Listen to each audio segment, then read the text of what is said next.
All right, what is going on, everybody? How you doing? Welcome to another episode of Talking Buffalo, your weekday daily driver for Buffalo sports talk and more. I am your host, Patrick Moran. Thank you very much, as always, for locking in, whether you're listening to us on the audio side, Apple, Spotify, wherever you may get your audio podcast from, or whether you're checking us out on the video side via YouTube. Thank you very much. And if you are watching the video anyway, please make sure that you like, subscribe, comment on the video. It really helps us continue to grow the show here on the video side. I hope that with a night's sleep that you feel a little bit better about the Buffalo Bills, maybe in some cases, mine included, about your life after a heartbreaking, demoralizing Buffalo Bills season-ending field goal loss to the Kansas City Chiefs in the AFC divisional round Sunday night in Orchard Park. To some extent, in the eyes of many anyway, especially if you're a Bills player, somebody in the organization, or fan of the team, a premature ending to the season. Very disappointing. Anyway, today I'm going to spend a handful of minutes kind of giving my game takeaways, maybe to some extent my Bills season ending takeaways, not just from this game specifically, but from the season. You know, I did the show immediately following the game on Sunday night. I did a live stream on the video side anyway. Didn't really have a chance to put notes together, tape it, put it out there maybe 30, 40 minutes after a game. And when you do that, you're in the moment, and that part, I think people who watch or listen to the show, they can appreciate the emotion that you feel, but it's really hard to have measured thoughts and measured opinions because you're reacting in the heat of the moment. In many cases, certainly mine, I did not have a chance to really watch most or any of the game back. So what I did on Monday was spend a very good chunk of the day torturing myself, rewatched the game, went through the all 22 coaches film, looked for some trends, some things. I went to some of the big plays of the game, the good stuff and the bad, the biggest plays for the Bills, both good and bad, and kind of went to look at some of the reasons why they worked or why they didn't work.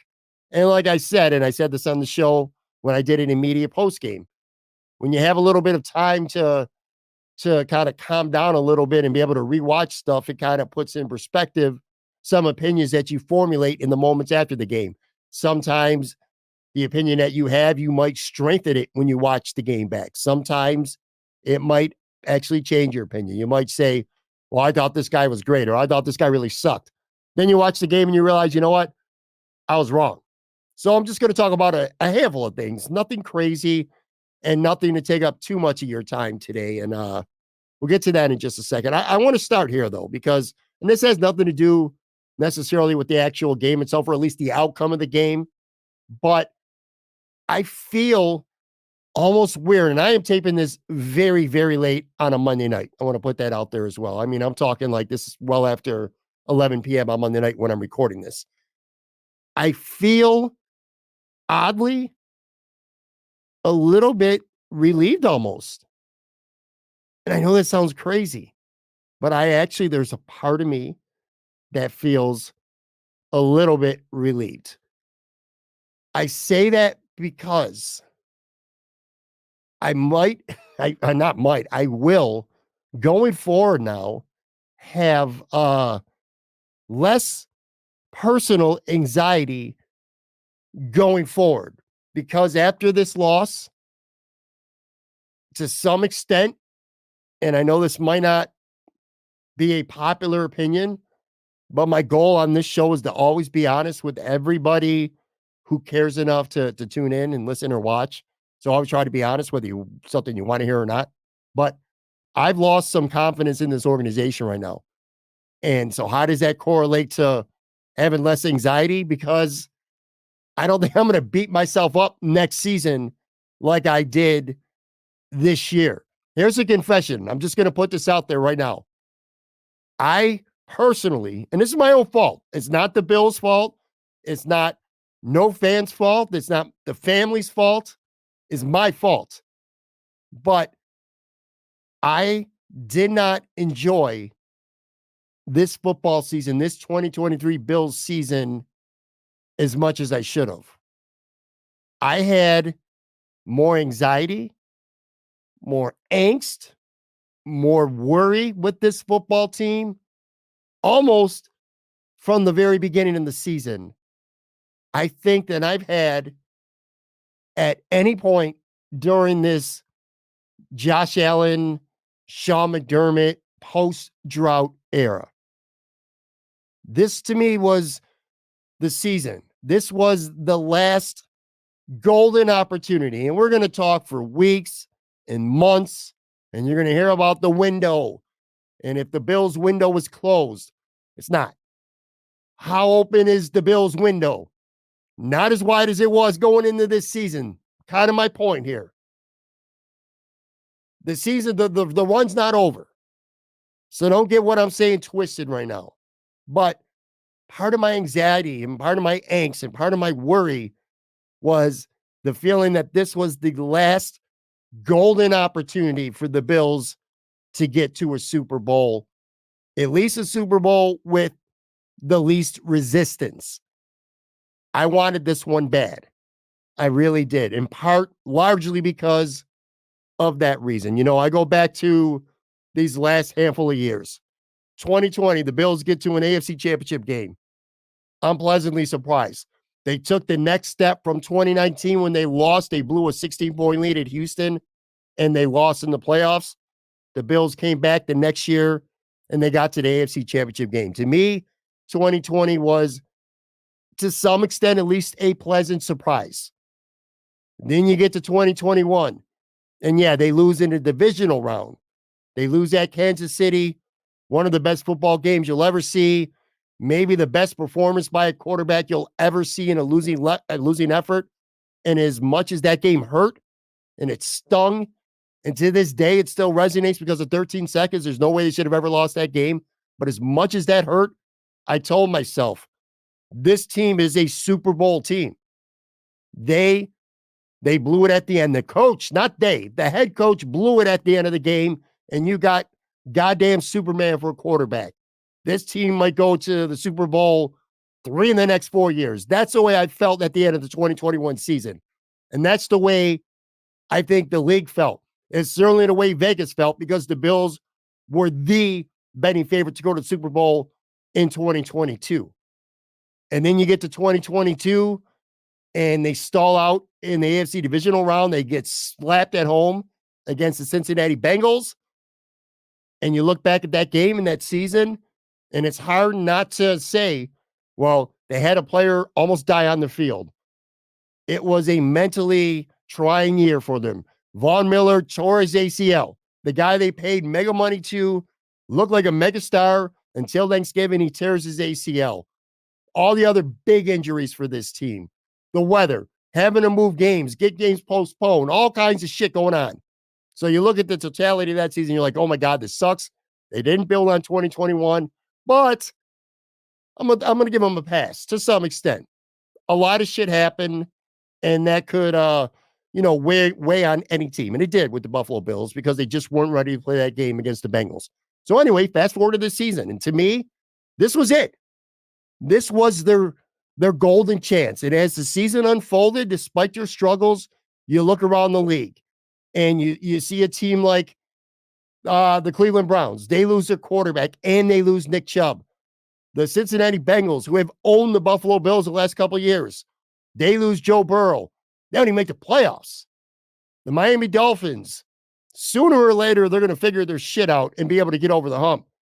But I won this year. Soft-ass football team with a bunch of good, skilled players, but can't get over that hump.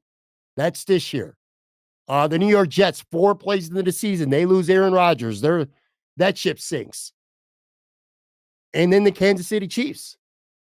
This was probably as bad, going into this game anyway, as bad as an offense as you've seen during the Pat Mahomes era, and quite possibly as bad as you're going to see anytime soon for the Kansas City Chiefs during this Pat Mahomes era. Whether the Chiefs lose next week at Baltimore or whether they win the Super Bowl, you can bet your ass. Getting pass catchers is going to be a priority for the Kansas City Chiefs. So you just look at all that. The Chargers, they lose Justin Herbert. They were supposed to be a really good team, and they completely fizzled out. The Houston Texans, great team, great rookie quarterback. Who would have thought? And they're on the rise. So you look at all these teams. This was the year. This was the golden opportunity for the Bills at home, winning the division somehow 6-6, and they still win the division, and they get 2 home playoff games. This was it, man. This was the year. And again, that's not to say the Bills are done. That's not to say the Bills are going into rebuilding mode. It's not to say they can't get to the Super Bowl next year and the year after that. I'm just saying it feels to me like this year was the easiest path to get there. And we all knew that. Or at least maybe you didn't. That's the way I felt. And because of the way I felt, I just didn't enjoy the games. I wanted this shit so bad on such a deep level that it actually affected my ability to just relax and enjoy the football game. You know, going into this Kansas City game this weekend, I was thinking about nothing else. From the time I woke up, forget about Sunday morning. From the time I woke up on Saturday morning, all I could do was think of ways to make the time go faster to get to this football game because I didn't want to care or think or do anything else. So factor in all that, just again, the whole season and especially this playoffs, just the anxiety and the angst that I put myself through, my own fault, no one's fault but my own. And I'm almost sitting there today a little bit relieved. I don't know. I mean, I certainly would have embraced it. So, you know, I don't want to put words in my mouth that are not true. I don't want to send shit out there that's not true. But I can't imagine the anxiety I would have had this week. I would have enjoyed it. I would not have enjoyed a Bills Ravens AFC Championship week because I wasn't allowing myself to just enjoy the ride. So anyway, that's why I'm a little bit almost relieved that for the Bills anyway, this season is over. Kind of step back here, and I've done it to some extent in the first 24 hours and tell myself, yo, you got to just relax, man. You got to sit back. You got to enjoy football. You got to enjoy the whole experience, the season, the highs, the lows. Just embrace it. Be a fan. Don't live and die with it, because that's pretty much what I was doing. Not literally, of course, figuratively I'm speaking, but living and dying with this team. And it's just exhausting. It is freaking mentally and at times physically exhausting. And I think now with the Buffalo Bills, and maybe this will kind of temper my expectations a little bit and help me do a better job of just enjoying the season, embracing the summer, getting ready for the fall and the start of Bills season, and not going so damn psychopathic crazy during the games, especially during the games. And sometimes leading up to these games is I think the Bills are a team right now that is very competitive. I think they're a team that will consistently be competitive, you know, for years to come. And I'm going to just try to focus on finding the good in that. And if they can get past the divisional round, awesome, man, a bonus. But I see a football team right now, the way they're constructed with some of the defense, some of the veterans, and especially the head coach and the owner. And I just look at a team that this is who they are now. This is 3 straight years. This is who the Buffalo Bills are. And until something significantly changes, this is their ceiling. So anyway, I'm at least a little bit relieved to have that stress gone. I don't know. It feels really weird because we're Bills fans and it hurts like hell to see them lose, especially to the goddamn Kansas City Chiefs at home. I mean, that sucks. That sucks royally. But I don't know. I just feel a little bit of sense of just like I got my normal self back, man. I was having like out of body experiences, especially late in the season when they were playing Dallas and they were these must win games. Kansas City and Arrowhead a couple months ago, a handful of weeks ago, going to Miami, the season finale. Just anxiety through the roof, man. And I failed to just kind of step back and enjoy it. So I'm going to reset and hopefully I'll be better going forward. And then from a content creation standpoint, to be completely honest with you, speaking only from content creation here in this show, nothing else. From that aspect, it's not the worst thing either, because this isn't talking Bills. This is talking Buffalo. And I realize now, and to be fair, it's what you guys and girls want during this time of year, is pretty much nonstop Bills talk. But that's not what this show, at least it's not what it's supposed to be all about. And that's what it's become over the last couple months. So I look forward to getting back and having casual conversations, talking to sports media people beyond just the Bills, talking to people in Buffalo, news media people, maybe some business owners, politicians, entertainers outside of Buffalo, things that I used to do on the show a lot more regularly that I kind of put the brakes on because of this Bills season. So from a content creation standpoint, I'm really looking forward to being able to start really soon, not today, but really soon, start doing more, which I feel like is good news. It's good news for me. It's good news for the viewer or the listener who wants more than just exclusively Buffalo Bills talk. It ain't good news for the Sabres. I'll tell you that, though. That fucking team, because they have really flown under the radar when it comes to this show. I pretty much have neglected the Sabres because I've been all in on the Buffalo Bills. But now that this season's over and I can start turning my attention more to these underachieving, non-goal scoring sons of bitches right now, not going to be really good news for the Sabres and maybe some of their diehard fans. But there will start almost immediately being significantly more Buffalo Sabres coverage, among other stuff here on this show. Real quick, then I want to get to a break, but I want to talk about a take that I had immediately following the show. And then after watching the game film and learning some more things, one of those where I talked about where I say when you watch, before you watch a film, you might have an opinion. And then when you watch the tape, you might come away with something different. Well, now I do, because in the moments following the game on Sunday night, I was a pretty staunch defender of Sean McDermott.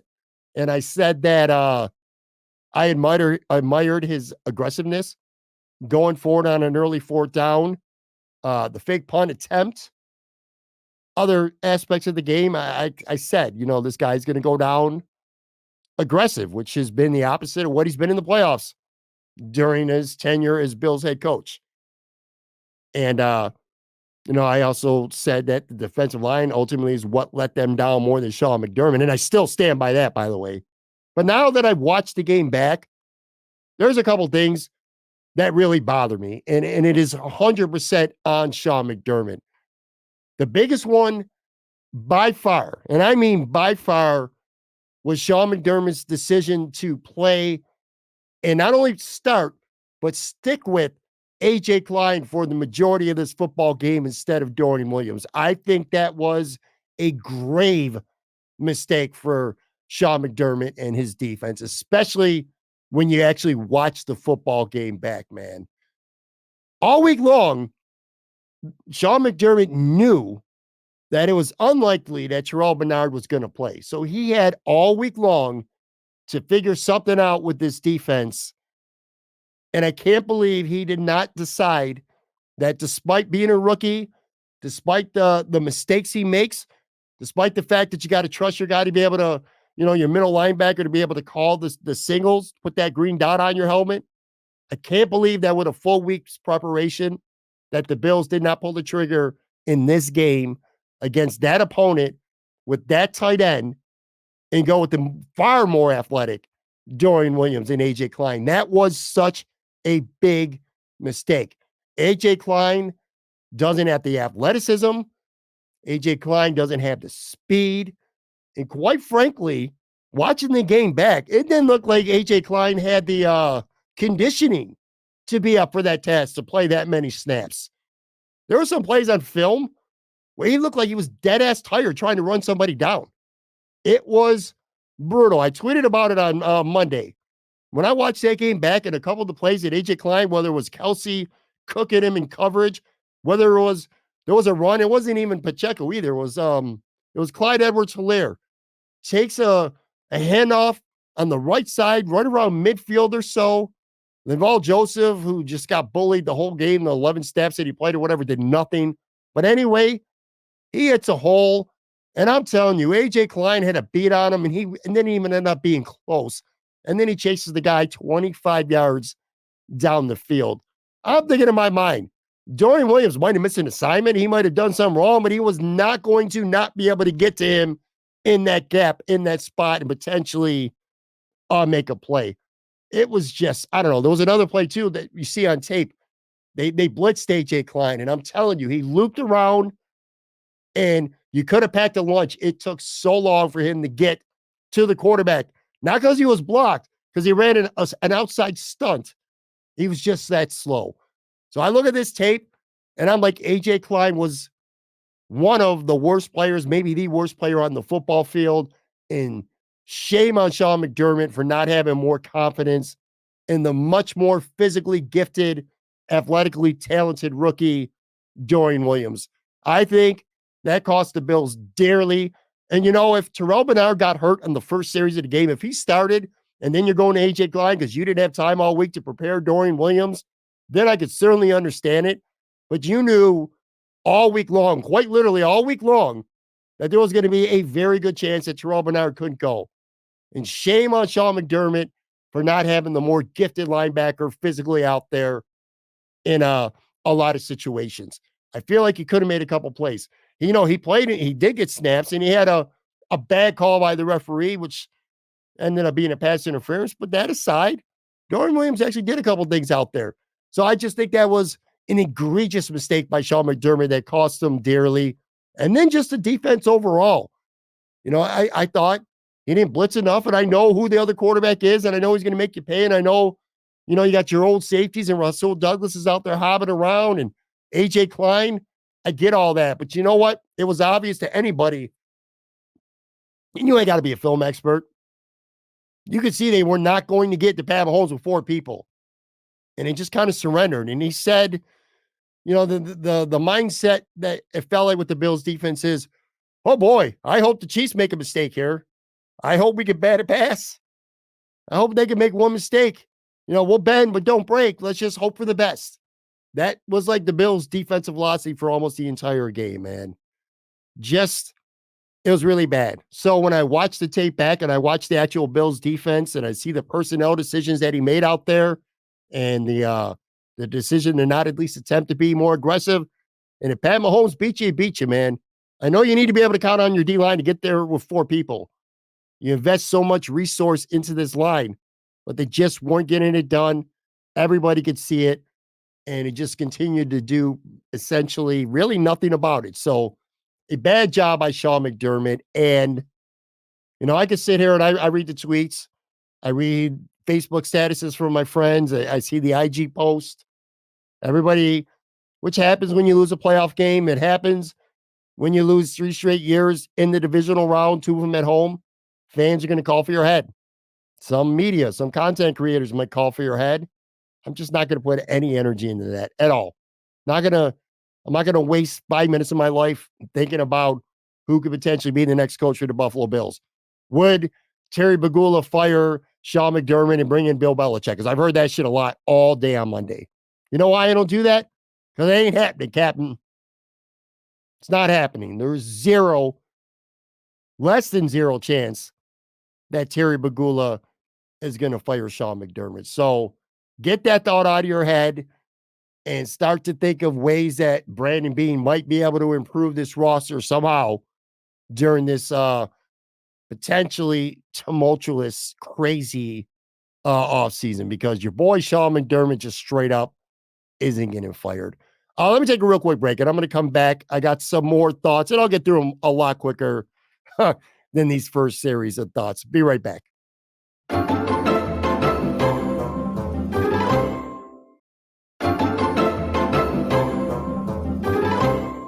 All right, I am back here talking Buffalo. Today's episode is presented by the Cereal Spot on Elmwood Avenue in Buffalo, open Friday, Saturdays, and Sundays. Make sure you go check them out. More than just a cereal bar, man. Great place to go for a dessert. Great place to bring the family. Again, Friday, Saturday, Sundays at the Cereal Spot. Look, I said it yesterday, watch the tape, and I feel even stronger about it now. To me, the biggest reason the Bills lost, my single biggest takeaway from this game remains the absolute, complete, utter no-show of the Bills' defensive line. From a Bills fan perspective, you could say Josh Allen was the best player on the field on Sunday. And it's not completely inaccurate. Josh Allen was fantastic. More on him in a second. But I'm going to tell you, you know what the best unit on the football field was on Sunday night? It was the Kansas City Chiefs offensive line because they manhandled the Bills defensive line. The Bills defensive line was zero factor. Zero. Nobody did anything on that defense. They got lucky to even get a couple pressures. You want some perspective? Here it is. Von Miller, the easy punching bag, and trust me, I've thrown as many haymakers at Von Miller over the last 2 months as anybody. But to blame Von Miller for this loss is just silly because on this defensive line on Sunday night, Von Miller was their best player. And he only played, I think, 15 snaps. And he did more with those 15 snaps than anyone else on the Bills' entire defensive line did through the duration of the game. And that's not me exaggerating. That's the straight up truth, man. It's the truth. And not once, but 2 straight years now, Ed Oliver, who admittedly was fantastic all season long. You know, going into the season, my big beef with Ed Oliver is he's been such a splash player. He looks dominant and drives sometimes for a game or two, and then he disappears for a couple weeks. That's been the story of his career before this season. Last year, Bengals playoff game, a Houdini acted, disappearing act, did zero, nothing. Didn't have DaQuan Jones with him. A lot of people use that as an excuse. Anyway, gets a new contract during the offseason, and Ed Oliver tore shit up this year. I feel like you can make a very reasonable case that when you look back to 2023 Buffalo Bills season, that Ed Oliver might have been the most consistently good player on this entire football team. That said, 2 years running now, when it mattered most, AFC divisional round playoff in your house, Ed Oliver disappeared. Ed Oliver did nothing, and I mean nothing, against the Kansas City Chiefs. And unlike last year, there was no DaQuan Jones excuse because DaQuan Jones, who also did nothing, was in the lineup as well on Sunday. And I'll give DaQuan a little bit of a pass, man. Your boy worked his ass off to get back from a significant injury that kept him out for a lot of the season. So I don't think it's fair and reasonable to expect to see the DaQuan Jones that we saw through the first month of the season, who was playing at an all-pro, one-tech defensive tackle level. Him being out there was it was an asset to the defense, although it was not an asset to the defense on this night. So he did nothing. Ed did nothing. Greg Rousseau had maybe 1 or 2 little moments, but outside of that, nothing. AJ Epinesa, nothing. Leonard Floyd, short of 1 hustle pass rush, nothing. And a lot of these guys I'm running off here, they're good players, man. They had good seasons, but they just had their worst game at the most inopportune time. That's straight up what it was. And as for the Bills' backup defensive tackles, if you think it was bad, and it was bad, when Ed and DaQuan are out there and they're doing nothing, boy, oh boy, should you watch that tape and see what happened when Tim Settle and Laval Joseph were out there. Holy shit. It was a bloodbath of ineffective nothing plays. Pacheco scored a touchdown at one point during this game. Laval Joseph, who weighs like 550 pounds, it feels like when you look at him, almost got blocked into the third row. Seriously, Tim Settle, 2 years now. I thought this guy was going to be, I heard when he came from Washington, he's a really good player and has just lacked opportunity. Well, I'm going to tell you what, man, in a Sean McDermott defense, that rotation, you're going to get tons of opportunities, and he's had them, and he just hasn't done anything with them. Not on any type of consistent level whatsoever. So watching this tape and looking back, my number one beef remains the Bills' defensive line play, more specifically, the Bills' defensive tackle play, and even more specifically than that, Ed Oliver's no-show for a second straight year in a playoff elimination loss. And I heard the guy maybe a week or so ago talking about, I'm paraphrasing a little bit, but feeling a little bit on the snub side when the all-pro came out or the Pro Bowl, whatever it was, maybe it was both of them, who knows, where he felt snubbed because he didn't make it. Well, I'm going to tell you what, you better, if you felt snubbed about that over the regular season, which you have a gripe for, by the way, if those voters watch that playoff game, you ain't got nothing to be feeling snubbed over about because Ed Oliver did nothing in this game, and it was frustrating. Quickly, and we'll expand on some of these, by the way. I mean, we got nothing but time now, and we're going to start working on other stuff besides the Bills. I just said it at the beginning, but, we'll kind of deep dive into a topic here and a topic there a little bit more in detail in the coming days and in a couple of weeks here. But Stefon Diggs, again, 3 straight playoff losses. The last time, or I should say the last 3 playoff losses for the Bills, last 3 elimination games for them, 63 yards combined, all 3. And Stefon Diggs is just, I don't know what's going on. I mean, this guy is at worst a top 10 receiver. At best, he's a top 5 receiver in the NFL.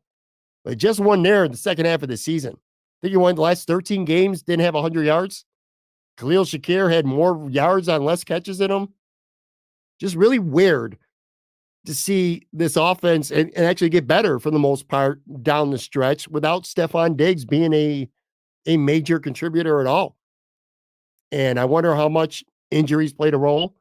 I know he's playing through some pain for sure. Foot, shoulder bothering him some.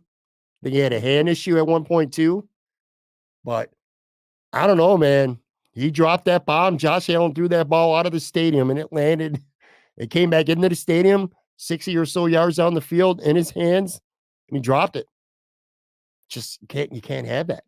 You can't have that. And last season was, a lot of cryptic tweeting from Stefon, not showing up to OTAs and all that other shit. First day of mandatory camp, and it was an issue, but I always felt like it was kind of a much ado about nothing because there's just no way in the world the Bills are going to trade this guy. It's going to be an interesting offseason. It really is. I don't know. It still would be very difficult to trade him, but not impossible. Not impossible. So I don't know how he feels about this organization right now. It was just disappointing, man. He's your star receiver, and to some extent, not to the likes of Ed Oliver, but to some extent, another star player who is one of your best players on the team, and just kind of had a disappearing act, quite frankly, here in a playoff loss. Another takeaway too is just specialties, man. This unit was a Deontay Hardy 95, 96 yard, whatever it was, yard punt return at Hard Rock Stadium in the finale, away from being a 100% disaster for the season. I mean, Hardy saves you maybe 10%. Can't call a unit, a complete epic disaster for the whole season because one individual play propelled them to winning the AFC East and getting home field for 2 weeks. But you take away that play, and this unit was just freaking trash all year long. Going all the way back to the first game of the year, a punt return for a touchdown as they lost in overtime to the Jets. You can go to the Denver game where Denver misses a field goal at the end. The clock reads 0. The Bills escape with a victory. Only no, because the Buffalo Bills had too many men on the field and they give a second chance at a field goal. Denver kicks it and the Bills lose. You could directly tie that loss to special teams there. And then you got Tyler Bass, who misses not 1, not 2, but 3 field goals in the playoffs. And I'll tell you, people are calling for his head. Some of you disgusting scumbags, by the way, quite literally, the guy had to delete his Instagram because I read reports that people were actually giving him death threats. And I'm sure it's only a small smattering of people. But if you happen to be one of those small smattering of people that might be listening to the show or watching it right now, I got news for you. You are a fucking piece of shit loser, scum of the earth. Just want to throw that out there. If you're giving a man death threats because he missed a field goal in a playoff game, you are a scumbag, because nobody in this world deserves that because they can't kick a football through the uprights. There's no one on earth who feels worse right now, I guarantee you, than Tyler Bass. So you're a scumbag if you're wishing death on somebody over a fucking football game. But anyway, returning to the football side, more reasonable people are saying Bills need to move on from this guy. Well, it's probably not going to happen. You look at the numbers, you look at the salary cap, you look at his contract. For the Bills to cut him, they would eat $7.4 million in dead cap money to save 2.9. And there's no cap saving if you wait to June 1st either. Some people might say, well, if you wait for June 1st, no different. You're saving like 100,000 against the cap. Let me rephrase what I just said too, by the way. I said to save 2.9. That's inaccurate. The Bills would actually eat $7 million in dead cap, and they would actually lose $2.9 million against the cap. So it would actually cost the Bills dead cap money and cap space to cut Tyler Bass. Translation, Brandon B gave the guy an extension, and the Bills might rue that day because he ain't going anywhere. But back to the whole point, just a general thing. Special teams suck this year. And then you go back to Sunday and the fake punt, which, by the way, you just heard me run down some of the shit I hated about Sean McDermott in this game on Sunday night. I still stand by the fake punt being, I didn't hate the call. I really didn't.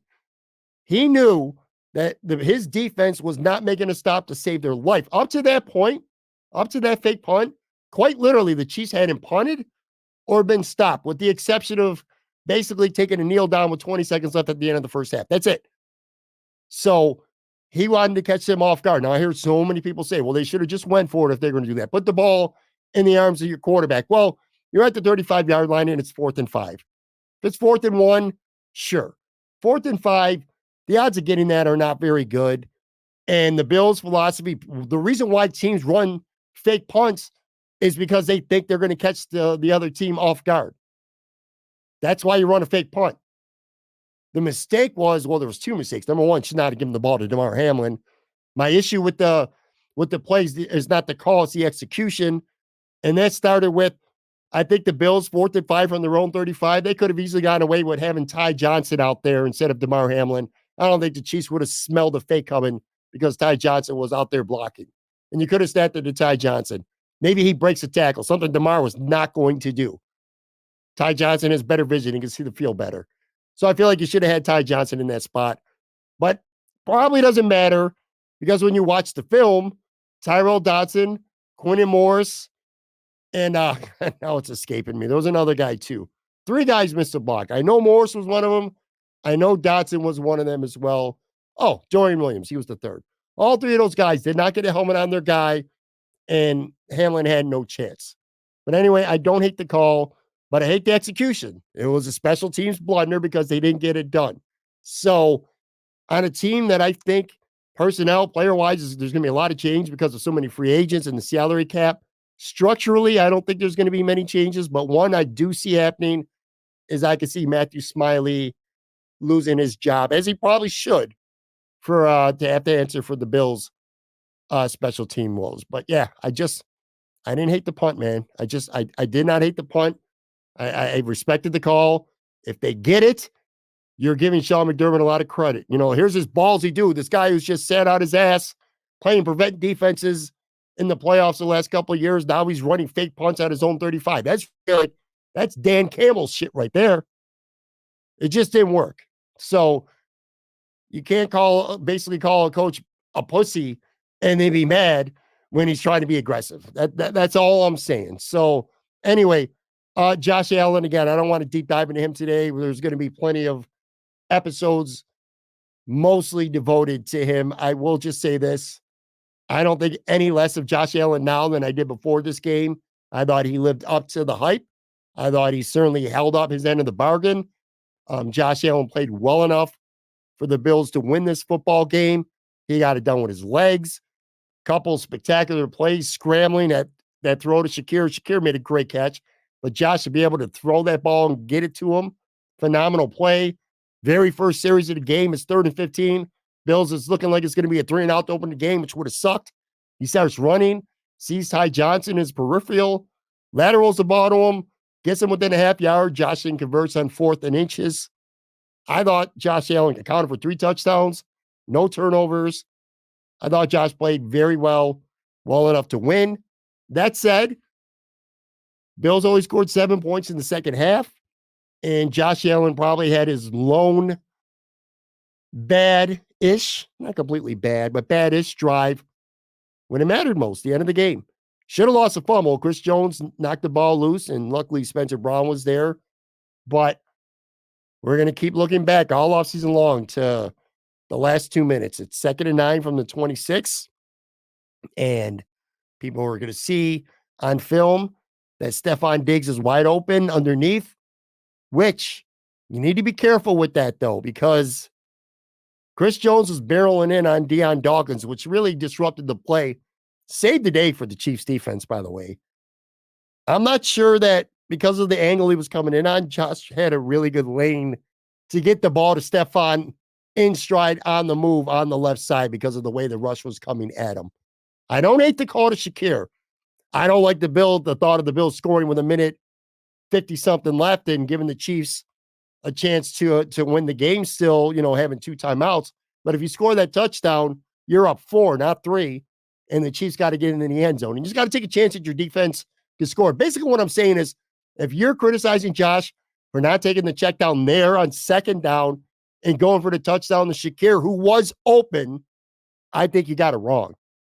You got a chance to score and go up 4 inside of 2 minutes. You have to do it. You have to make that play.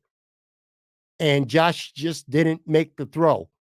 Not entirely his fault. Cut through it flat-footed in part because Chris Jones is just fucking phenomenal. Is bull rushing Deion Dawkins back into him. Affected the throw. I go to Chris Jones. And I shouldn't compare to Ed Oliver to Chris Jones because Chris Jones is almost a unicorn-type defensive tackle. But at some point of the game, you need to see Ed Oliver do something similar, and he just didn't. But anyway, Josh had that throw. Could not make it. I don't hate the decision to throw to Shakir, just the execution sucked. But then the real play to me was the 3rd and 9. So it's 3rd and 9, and Josh rolled out to the right, felt some pressure, and threw it incomplete, and then that led to the missed field goal. Dalton Kincaid, more than 2nd and 9 with Diggs. Dalton Kincaid broke open in the middle of the field, and you watch the tape, and this was before Josh Allen got flushed. So he wasn't even feeling the pressure yet. He just did not throw that ball to Kincaid. If he throws it to him, worst case, and I mean worst case, the Bills are looking at a 4th and maybe 1 from the 17, 18-yard line. And then Sean's got himself a decision to make. But he didn't throw the ball to Kincaid. And by the way, that's assuming Kincaid doesn't lean forward, catch the ball, either break a tackle or carry somebody with him for a yard to get a first down, which he did 2 or 3 times on Sunday night. That's where Josh made the bigger mistake. It wasn't on 2nd and 9 to Shakir. It was on 3rd and 9, not getting the ball to Dalton Kincaid. Because even if you kick the field goal, you're going to make Kansas City use a timeout because they had to. And now instead of a 44-yard field goal, it's a 36, 37-yard field goal. And I feel better about Tyler Bass making that kick at least. So that's where Josh, to me, kind of screwed up there at the end. It was the 3rd down play more than a second after watching the tape. Anyway, I'm running out of energy. I said I had no more anxiety and angst and kind of feel a little bit relieved. And I still, that wasn't a lie. I do. It's just talking about this game and going over all these points. I'm getting to the point of this show where I'm starting to get depressed. I'm back to that depression mode now. It's not relief. I said relief early. Now I'm getting into that depressive stage yet again. Just a general takeaway here, not about this game necessarily specifically, but it's time for Sean and for Brandon to, take a long look at themselves, man. Take a long look in the mirror and this football team structurally. And, you got to move the goalposts. This can't be the goal. And it's tough to tell on Monday when you have locker clean out day, but you had some upbeat stuff from Josh and Deion Dawkins. From what I heard, I didn't hear all the guys talk, but got to move those goalposts back. Tyler Dunn is such a lightning rod for Bills fans, and he will be for years to come because of the story put out on Sean. But I remember back to the year before that, I had Ty Dunn on a live show with me at Imperial Pizza. Shout out Imperial Pizza, by the way. And Tyler talked about, and this was after the Cincinnati loss, going into this season, just talk about the goalpost needs to be moved. The standard needs to be higher. I hate when the Bills win the AFC East. That's cool, and it's important. Don't get me wrong. Winning your division, that's where it starts because that guarantees you a home game. I get all that. But it's like, You want to go out and rush out and buy AFC champ or AFC East champion t-shirts? Congratulations. You're one of the best 4 teams in your division. Out of 4 teams, you're the best. The standard needs to be higher. Getting to this point should not be the standard. And I really hope that the Bills operate with that premise. Not that they completely haven't, because I think they were pretty much as close to all in as you can get this year. I mean, you get Linval Joseph off the street in November. You sign guys like Leonard Floyd in the summertime, Poona Ford in the summertime. I mean, they were trying their best to load up this roster. So I'm not saying Brandon Beane wasn't committed to get into the Super Bowl now. But you got your quarterback, man. You got your unicorn quarterback. You need to find a way to continue this, whether it's continuing the kick, the myth, salary cap can down the road, draft better, trade for young, good players on team-friendly contracts. This is going to be a incredibly significant offseason for the Bills. Because like I said, I think the AFC East, or not the AFC East, I think the whole AFC, it's going to get harder, man. Joe Burrow's going to be back. Aaron Rodgers' old ass going to be back. Cleveland's going to be retooled. Houston's on the come up. Kansas City ain't going nowhere. Baltimore looks like it's here to stay for a while. There's other teams, too, that come out. Jacksonville might get their shit together. Miami might get their shit together. The road in the AFC is not going to be easy for the Bills. So you got to keep up with the Joneses. And it's just going to be a critical year with so many free agents that the Bills are likely going to lose and not having a lot of cap room. It's just going to be on Brandon to really retool this team. It's going to be the end of the road for several players. You know, Micah Hyde talked about on Monday the sadness and the disappointment. And so did Mitch Morse, who, by the way, said he's not retiring. He'd like to play again for the Bills, who is under contract. We'll see how that plays out. But these guys were talking about sadness because they know that this team is not going to be the same next year. You know, a lot of these guys they played with on Sunday, it's going to be the last time they play with them. We'll say, though, there is, you know, even with the salary cap shitty situation, there's some good things with the Bills going on. I mean, of course, besides Josh Allen, that goes without saying. But, you know, you got a good start. You're going to need to get cheaper and younger with contracts and talent. And the Bills have some core-type players now on both sides of the ball. You go on the offensive side, you got James Cook, you got Dalton Kincaid, you got Khalil Shakir, who really sucks that the Bills lost because this guy deserves so much shine for how he played down the stretch and especially in this game in the playoffs, man. He was freaking phenomenal, Khalil Shakir. So you got that on your offensive side. And then your defensive side, you got some good, young, cheap guys to build on, like Terrell Bernard, who was a revelation in his first year starting at middle linebacker. Christian Benford, another one, too. A really good, solid, young corner. The team clearly is not ready to give up on Kyrie Elam. So there's some young, cheap talent on this roster. A good start for Brandon Beane. But anyway, that's going to do it for this episode. Like I said, just kind of my day later takeaways. And the difference between today and yesterday's show is that I actually had an opportunity to go and watch the film. And it taught me some things. None so more than the fact that AJ Klein should not have been on that field. Sean stuck with him way too long, and they should have rolled the dice with Dorian Williams. But anyway, that's going to do it for this episode. Thank you all for watching and for listening. I'll be back with a brand new episode tomorrow. Take care.